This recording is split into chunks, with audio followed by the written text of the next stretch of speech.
네, 시청자 여러분 안녕하십니까. 출발 마케돈 예민수입니다.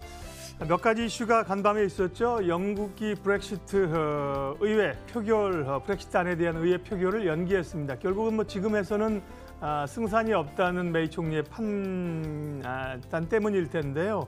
그러면서 이제 유럽 파운드화라든지요, 유럽 증시는 좀 밀렸었고요. 미국 증시도 출발할 때는 하락이었는데 극적으로 좀 기술주들이 오랜만에 오르면서 돌려놓았습니다. 다우가 0.1% 올랐고요. 나스닥이 0.7%. 상대적으로 나스닥이 요즘 뭐 더 밀리는 양상이었는데 좀 올라오는 그런 모양새였고요. 삼성바이오로직스가 거래 정지에서 이제 오늘부터 거래가 재개됩니다. 근 한 달 만이죠. 지난달 14일 날 거래 정지가 됐는데요. 오늘 삼성바이오로직스의 거래 재개가 이제 시장 전체 또 이제 삼성바이오뿐만 아니라 바이오 관련주들에게 좀 힘을 불어넣을 수 있을지 기대가 되면서요. 오늘 좀 챙겨봐야 될 게 많은 그런 상황인데요. 출발 마케돈 일부 화요일 순서 지금부터 시작하겠습니다.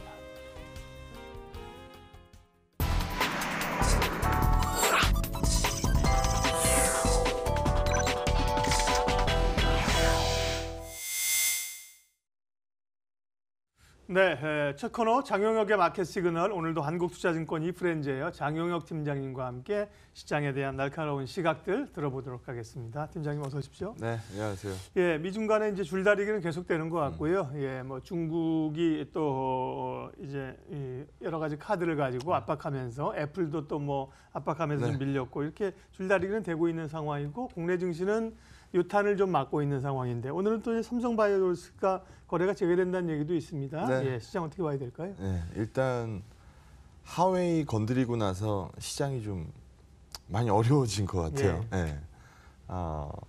만나서 합의 가능성이 높아졌다라는 뉴스를 지난 월요일 날 하루 반영하고 그 다음서부터 이게 쉽지 않을 수 있습니다. 뭐 생각만큼 쉽지 않을 수 있습니다라는 얘기를 먼저 반영하다가 하웨이 기사를 반영하면서 시장이 좀 적지 않게 우려를 했었던 상황인데요.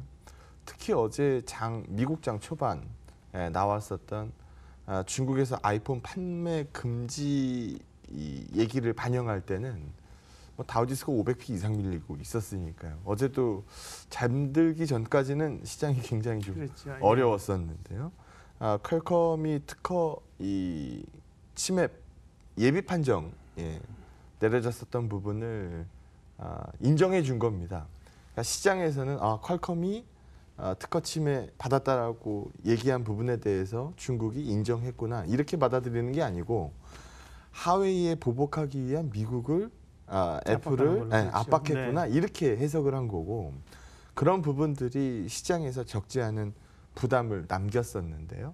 뭐 장 막판까지 해서 이제 많이들 채워냈기 때문에 뭐 그나마 다행입니다만 요즘 시장에서 미중 무역 협상 90일간 녹록치 않습니다. 우리는 뭐 노이즈 있을 걸로 보고는 있었습니다만 이 노이즈에 그치지 않고 이게 진짜 판을 깨는 거 아니냐라는 우려감들을 요즘 얘기를 굉장히 많이 합니다. 그래서 그럴 가능성을 제한적으로 보고 있는데 시장에서는 뭐 불안할 때는 호재보다는 악재가 더 크게 보이는 법이거든요. 그래서 그런 부분들을 반영하는 요즘 시장 분위기. 어제도 뭐 우리 국내 지수가 22p 가까이 빠졌으니까 아마 이런 부분들을 좀 반영한 것으로 보여집니다.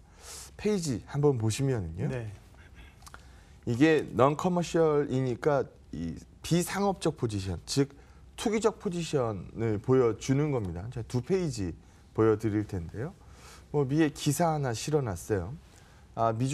미중 무역 협상은 딱 90일짜리다. 이게 지나고 나면 새로운 관세가 부과될 거다. 라는 미국 측 협상 대표 라이트하이저 발언이거든요. 그러면 시장에서는 이런 부분들 우려감을 얘기하죠. 네.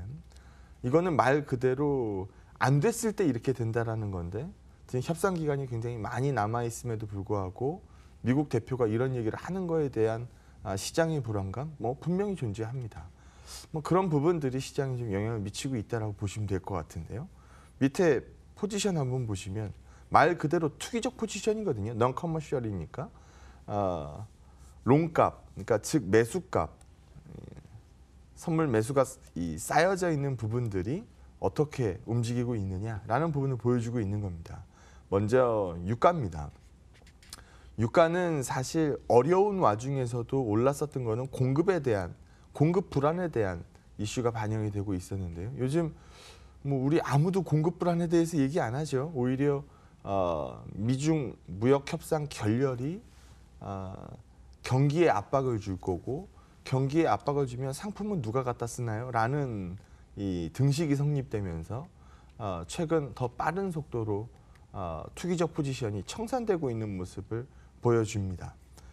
구리가 같은 경우에도 뭐 포지션이 여러 번 등락을 보였습니다만 최근 급락한 자리에서 아직 뭐 더 떨어지진 않습니다만 투기적 매수로 이제 이 쌓아가는 모습은 아직 못 보여주고 있는데요. 그래서 위험 선호도 값이 올라오면 쌓여야 되는 부분들인데 아직 위험 선호도가 전체적으로 이 약한 상황이기 때문에 쌓이지 못하는 모습을 보여주고 있는 차트입니다. 또 요즘 굉장히 관심 많으신 국채 수익률인데요. 우리 10년물 금리는 얼마 하는지 모르는데 미국 10년물 금리는 얼마 하는지 아는 참 아이러니한 상황을 만들어내고 있습니다. 여기도 한번 보시면 어제도 뭐 비슷한 말씀을 좀 드렸는데 장기 금리에 대한 가이드가 훅 떨어진 거잖아요. 그러니까 채권 가격하고 금리는 반대로 움직이니까 금리가 빠졌다는 얘기는 채권 가격은 크게 튀었다는 거죠. 그러면 장기 금리에 대한 가이드가 빠졌으니까 뭐가 많이 올랐겠어요? 장기물들 가격이 많이 오른 겁니다. 그러면 미 국채 10년물에 대한 투기적 포지션은 이렇게 올라옵니다. 네, 늘었고요. 예, 2년물은 지금 머리만 살짝 들었어요. 그러다 보니까 2년물 국채 수익률 빠지는 건 얼마 안 되고 10년물 이 국채 수익률 빠지는 건 크게 나오는 거죠. 그래서 이게 우리가 듀레이션 얘기하잖아요. 듀레이션은 가중 평균 채권 만기입니다. 그러니까 금리가 변동되는 부분에 대해서 어디가 더 많이 가격을 반영하느냐, 이거 듀레이션을 설명을 하는데 뭐 만기가 길수록 듀레이션이 클 수밖에 없죠. 그래서 금리에 대한 가이드가 변한 부분이 이 채권 가격에 영향을 미치는 모습을 그대로 보여주고 있는 건데, 요즘 금리 역전 이거 뭐 경기 침체의 뭐 신호 이런 부분들로 얘기를 많이 합니다만, 전 어제도 뭐 말씀드렸던 것처럼 그게 다가 아니다. 수급도 상당 부분 녹아 들어가 있다. 어느 날 갑자기 중립금리가 멀다고 했다가 갑자기 또 바로 아래라는 발언으로 이 무마를 시키면서 한번 장기 금리에 대한 가이드가 큰 폭으로 움직인 거거든요. 그래서 그 과정에서 나오는 수급 움직임들도 분명히 끼어 있을 거다라는 겁니다. 선진국 채권 채권 펀드의 누적 자금 흐름도 보시게 되면 이렇게 떨어진 자리였기 때문에 채권 떨 만큼 떨었던 상황이거든요. 그래서 지금 여기서 만약에 채권 투자를 진행을 한다라고 하면 단기물 살래요, 장기물 살래요? 근데 최근 이 연준 얘기를 들어보니 장기물 사는 게 맞겠습니다.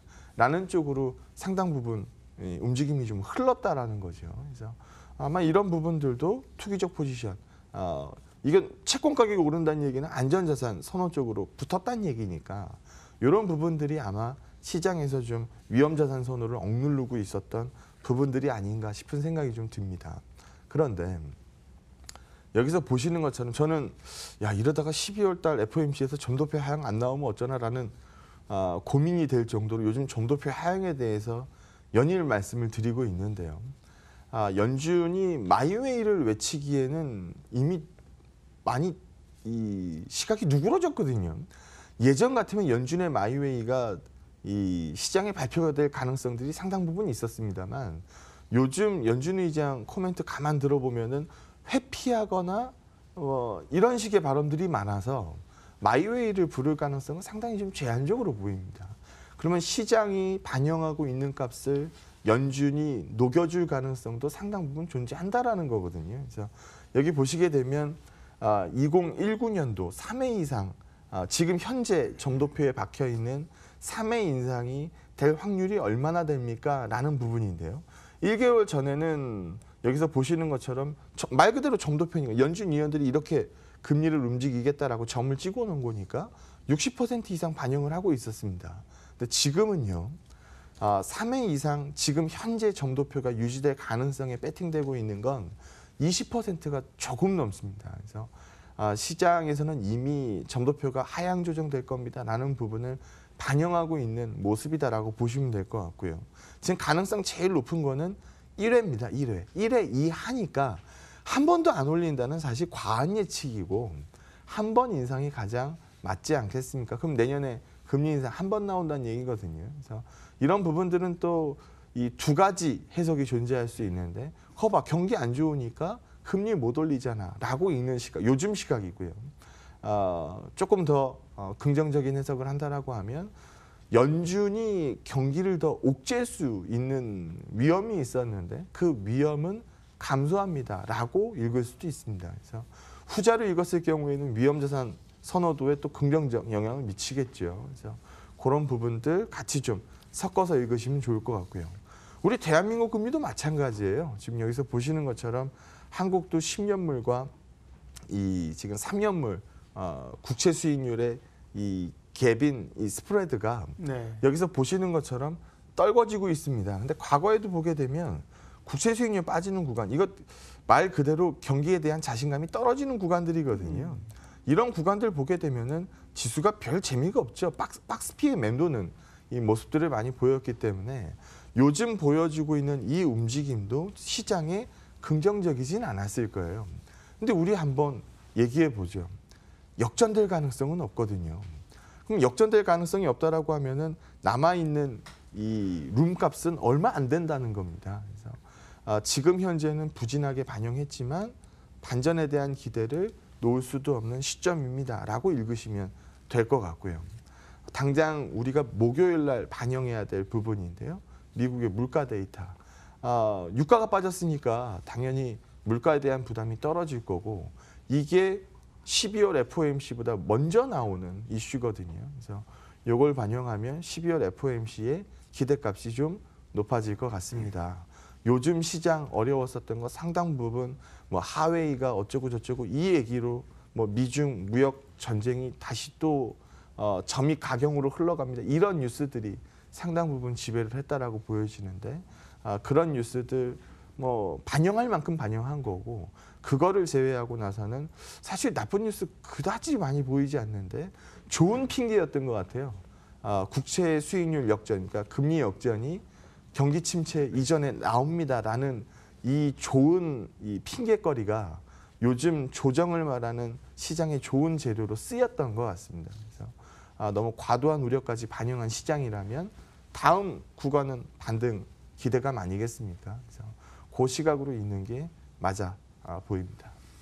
네, 영국의 이제 브렉시트 과정들이 좀 순탄치 못하게 덜커덩거리고 있는 게 좀 마음에 걸리긴 하는데요. 그것도 뭐 좀 예측은 사실 하던 거고 손쉽게 이혼해서 나오긴 좀 어렵지 않겠어요? 네. 근데 이제 그게 유럽 문제가 영국 문제가 크게 좀 부각될 수 있다는 시각도 뭐 좀 있긴 합니다만 뭐 미중 간의 문제를 뭐 넘어설 정도의 시장이 어려울 때는 시장에 있는 악재들을 끌어다 쓰기 마련이거든요. 사실 우리 브렉시트 투표할 때도 브렉시트 될 겁니다라고 본 시각이 얼마나 돼요? 안 될 거다라고 봤거든요. 그래서 지금 또 이 해석 나오는 거 보면 영국의 일방적인 브렉시트 파기가 또 가능하다라고 판결이 나오다 보니까 이 영국 정부에서는 선택할 수 있는 카드들이 손에 쥐어진 거고 해봐야 질만한 투표를 지금 진행하는 것보다 조금 더 시차를 두는 게 낫겠다라는 얘기거든요. 그래서 이것도 시장 입장에서 봤을 때는 불리한 얘기는 아니지 않나라는 생각이 좀 듭니다. 예. 자, 그러면 시장은 어쨌든 우리가 이제 미국 증시 하락할 때보다 좀 덜 빠지는 대략 한 뭐 절반 정도 하락을 반영하는 그런 장세가 펼쳐져서 뭐 좋은 건 아니죠. 빠지는 거니까. 다만 이제 미증시의 그 하락분을 덜 반영하면서 왔고 이 분위기가 이제 더 이상 뭐 악화는 되진 않는 상황. 또 삼성바이오 오랫동안 묶여 있었던 불확실성도 좀 해소됐다. 이러면서 이제 조금 반등 기대할 수 있겠는데요. 오늘도 이제 종목 아이디어들, 투자 아이디어 찾아볼까요? 네. 덜 빠지니까 좋다. 이거는 뭐 지금 방송 보시는 투자자들한테는 참 안 먹히는 얘기죠. 예. 덜 빠지니까 좋다가 아니고 올라야 좋은 겁니다. 그러게요. 네. 그럼 거기에 맞는 얘기를 한번 해보도록 하죠. 여기 한번 보시면은요. 최근 외국인들 선물 좋아요. 어제도 2,500억 이상 들어갔어요. 여기서 보시는 것처럼 진짜 이 무역 분쟁 시작되고 나서 다 죽여놨었던 외국인 선물 포지션이 뭐 중간 사이에 등락은 뭐 말할 수 없이 많았던 상황인데요. 뭐 이 등락을 끌고 오면서 전체적인 레벨값, 포지션의 레벨값은 많이 올려놓은 상황입니다. 다 죽여놓고 죽은 자리에서 채워가고 있는 거거든요. 그럼 외국인들 선물 포지션은 지금 여기서 많이 먹은 상태입니다. 그러면은 죽일 때도 외국인, 지금 채워갈 때도 뭐 손쉽게 이 떨어져 있는 선물 가격에서 이 포지션을 채워가다 보니까 이건 외국인 보는 대로 움직인다라는 얘기가 뭐 절로 나오죠. 그러면은 이 시장을 쥐락펴락하는 외국인이 지금 어느 쪽 방향에 서 있냐, 이게 중요한 건데, 지금 여기서 보시는, 어제도 뭐 현물값은 매도가 떠 있었습니다만 삼성전자에 쏠려 있는 매도가 뭐 절반 이상이었으니까요. 그래서 최근 그런 모습들이 뭐 강하게 나오고 있는 거고, 시장 방향 궁금할 때는 외국인 선물 보잖아요. 그래서 외국인 선물이 지금 움직이고 있는 포지션에 비해서 시장 가격은 거의 움직이고 있지 못합니다라는 부분이고, 외국인 현물 포지션 값은 꺾여 있는 상황인데 선물 값은 수직으로 튀어오른 상황이기 때문에 동시만기를 이제 앞두고 있는 지금 시점에서 본다라고 하면 뭐 배당에 대한 이 부분들도 녹아 있을 거고, 왜냐하면 3월물 값이 이제 당장 금융에서부터 3월물을 거래하게 되잖아요. 내년 3월물을 거래하는데 내년 3월물에는 배당락이 녹아 있어요. 이론값에 이 배당락 가격이 빠져 있죠. 현물값에는 배당락이 안 빠져 있어요. 괴리차가 존재한다라는 거거든요. 그래서 요 포지션을 두고 지금 롱값을 이 3월물 가격으로 얼마만큼 이월시키느냐라는 부분에 대한 이 스프레드 매매를 눈여겨보고 있는데, 요즘 스프레드 주도하는 건 외국인 투자자입니다. 그래서 우리가 시장은 굉장히 답답하고 언제 올라요? 라는 답답함으로 쳐다보지만 외국인들은 이 과정에서 선물 매도값들을 빠른 속도로 채워가고 있어요. 그러면 향후 시장은 또 빠집니다라는 기대가 아니고 오를 수 있습니다라는 기대를 보는 게 맞는데, 공허한 메아리처럼 맨날 얘기해봐야 시장에서 반영이 안 되다 보니까 지쳐가는 거거든요. 이게 지쳤을 때 문제가 뭐냐 하면 올라가는 과정에서 털리는 경우가 많습니다. 2000P에서 고생을 정말 많이 하다 보면 2100P, 2200P만 가면 이거 예전에 고생했던 거 생각나서 다시 빠지면 어쩌죠? 라는 부분에 조금 올라온 자리에서 그냥 떨궈지는 경우가 많거든요. 그리고 나서 시장은 쭉 뻗어가는 경우가 많습니다. 그때 우리 똑같은 얘기 하잖아요. 꼭 나만 팔면 올라 라는 얘기를 또 되뇌이면서 그때 팔지 말걸 이라는 이 반응을 또 보이겠죠. 그래서 지나고 나서 보면은 2050P나 2100P나 갸가갸입니다. 갸가갸인데 매일 시장을 보고 매일 답답해 하다 보니까 그게 지금 커 보이는 거지. 나중에 우리가 한참 지난 시점에서 지금을 기억해 본다라고 하면 이게 2050이 중요하겠습니까? 2100이 중요하겠습니까? 그래서 레벨 단으로 보면 편한데 요즘 하루가 멀다 하고 나오는 불리한 기사에 뭐 하루가 멀다 하고 나오는 변동폭에 이런 부분들에 투자자들이 좀 지쳐가고 있는 모습이 아닌가라는 생각이 좀 듭니다. 삼성바이오 얘기도 마찬가지예요. 삼성바이오도 사실 총대매기 싫었던 거잖아요. 아무도. 증선이도 총대매기 싫었던 거고, 그렇죠. 금감원도 총대매기 싫었던 거고, 거래소도 왜 폭탄을 나한테 던져라고 나왔던 거고, 지금 이제 상장 유지 결정 내려줬으니까 내가 금감위도 할 만큼 했고, 금감원도 할 만큼 했고, 거래소도 검토할 만큼 해봤는데 뭐 상장이 유지가 맞는 것 같아요. 라는 결론을 마지막으로 내준 거기 때문에 이 부분도 사실 시장 입장에서 봤을 때는 너무나 당연한 결과지만, 우리 뭐 방송에서도 얘기 많이 했잖아요. 삼성물산 같은 경우에는 사실 삼성바이오 이 이슈 반영하면서 얼마나 많이 빠졌어요. 그래서 삼성바이오야 뭐 당연한 거고, 삼성바이오 오늘 문 열자마자 뭐 반응이야 뜨거울 텐데 그거 당연한 거고, 삼성물산 같은 것도 묻어서 얼마나 많이 빠졌습니까? 그래서 이런 부분들도 오늘 시장에서 투자 아이디어 세울 수 있을 것 같고요. 뭐 삼성바이오 움직이고 나면은 뭐 옆집 사는 셀트리온이나 뭐 비슷한 색깔 띠고 있는 이 류의 종목들이나 이런 부분들도 같이 녹여서 움직일 수 있는 시장임을 반영하면 오늘 시장에 대해서는 어제 시장 사실 좀 가볍게 밀렸거든요. 예, 그래서 그런 부분들의 되돌림을 좀 얘기할 수 있는 시장 아닌가라는 생각이 좀 듭니다. 오늘 뭐 따로 준비한 종목이 하나 있기는 했는데 네. 시간 관계상 내일 얘기를 좀 해야 될 것 같네요. 종목 얘기 안 하고 넘어가니까 지난번처럼 곤란한 얘기가 있었는데. 아스트를 네, 잠깐 준비를 했는데요. 네, 네. 뭐 자세한 얘기는 뭐 내일 뭐 말씀을 드리기로 네, 하고 네, 네. 그럼 한 페이지만 먼저 그러게요, 보면 지금 항공기 같은 경우에는 사실 우리가 일반적으로 알고 있는 뭐 보잉 747이나 뭐 A380이나 이렇게 우리가 보면 뭐 엄청 큰 비행기 있잖아요. 예. 그런 것들은 뭐 별로 움직임이 없는데 뭐 A737이나 그러니까 이 네로우형이거든요. 그러니까 좀 이 엄청 크지 않은 비행기. 네, 그러니까 네. LCC 같은 거 타면 일반적인 그런 거, 비행기, 네, 네. LCC 비행기들 많이 쓰는 거. 맞아요. 그래서 네. 뭐 737이나 뭐 320이나 뭐 이런 부분들은 여기서 보시는 것처럼 현재보다 내년에 생산량 변화, 월변 생산량 변화가 높게 나오고 있는 상황입니다. 예. 그러면 여기 얘네들이 다 만드는 거 아니거든요. 항공기 부품들이 이 수출이 나가게 되는데 지금 여기서 보시는 것처럼 항공기 부분품에 대한 수출 데이터 값은 최근에 좀 떨궈져 있었던 상황입니다. 근데 이거는 이 수주가 쌓여 있었던 부분들 때문에 그런 거고 추가적으로 발주가 늘어나는 부분들은 아직 반영을 못했다라고 보시면 될 것 같고요. 아스트에 주목하고 있는 거는 자회사 이 ASTG 내년에 상장 우리 이제 들어올 텐데 시장에 들어올 텐데요. IPO 예정입니다. 아스트 지분율 71.4% 들고 있는 기업이고요. 항공기 도어, 뭐 스킨, 뭐 이런 거 만드는 회사입니다. 그래서 매출값은 궤적이 같을 수밖에 없어요.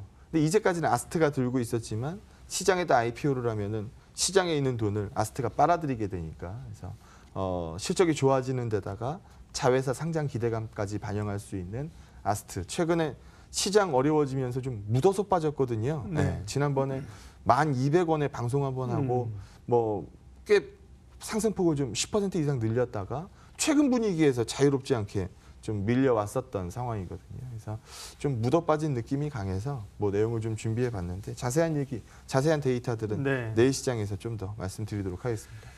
저희가 그 기자 생활할 때도 오늘 쓸 기사를 내일로 미루지 말라고 했거든요. 내일 누군가 딴 기자가 써버리거든요. 그래서 예. 오늘 종목 얘기도 우리가 이제 시간 없어서 다음 미루다 보니까 반응이 있어가지고 네. 그래서 묵히지 않고 이렇게 언급이라도 좀 하고 네. 가야겠어요. 내일 또 자세하게 보도록 네. 해야 돼요. 예, 항공기 부품 관련주 아스트 봤고요. 예, 전략 한마디 정리하겠습니다. 이건 또 전략은 네. 한 페이지로 보고 네. 가죠. 그림 보시면은요. 이게 어제 시장의 움직임이거든요. 지금 제가 빨간색 선으로 그리고 있는 이게 시장의 움직임입니다. 이거하고 제일 잘 맞는 게 어디겠습니까? 파란색 선이에요? 빨간색 선이에요? 빨간색 선이 맞아떨어지죠. 이게 외국인 선물입니다. 그럼 지금 외국인 선물 따라서 시장 움직이고 있다라고 봐도 과언 아니거든요. 그럼 어제값도 2,500원. 최근 뭐 외국인 선물 나가는 날은 없으니까요. 그래서 이 움직임으로 본다라고 하면 우리야 매일매일 피곤하게 기사 보고 뭐 실망하고 움직이고 있습니다만 아까 전에 말씀드렸던 것처럼 길게 보면 어느 정도 시점에서 보게 되면 2,050p나 2,100p나 그게 그겁니다. 그래서 레벨 단으로 읽어야 되는 시장, 외국인 수급으로 이 시장 기준을 판단하고 있는 지금 이제까지의 시장 분위기를 어느 날 갑자기 바꿔서 판단 기준을 바꾸지 말자. 외국인 수급, 특히 선물 시장 쪽에서는 아래를 보는 수급이 나오지 않습니다. 라는 부분을 말씀드리도록 하겠습니다. 네, 오늘도 첫 코너 한국투자증권 이프렌드 장용혁 팀장님과 함께 시작에 대한 시각 정리했습니다. 고맙습니다. 네, 고맙습니다.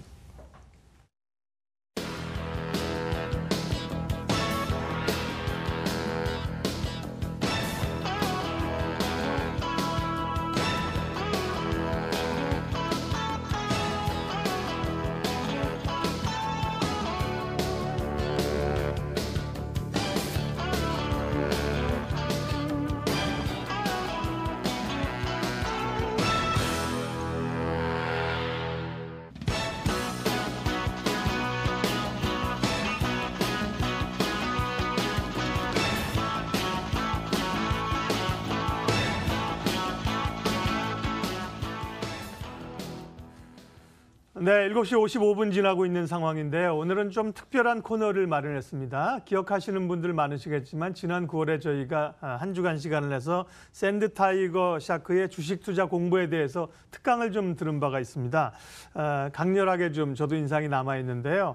한번 착한 상어이지만 한 번 물면 놓지 않는다는 샌드 타이거 샤크라는 필명을 쓰시는 우리 박민수 차장이 오늘 오셨는데요.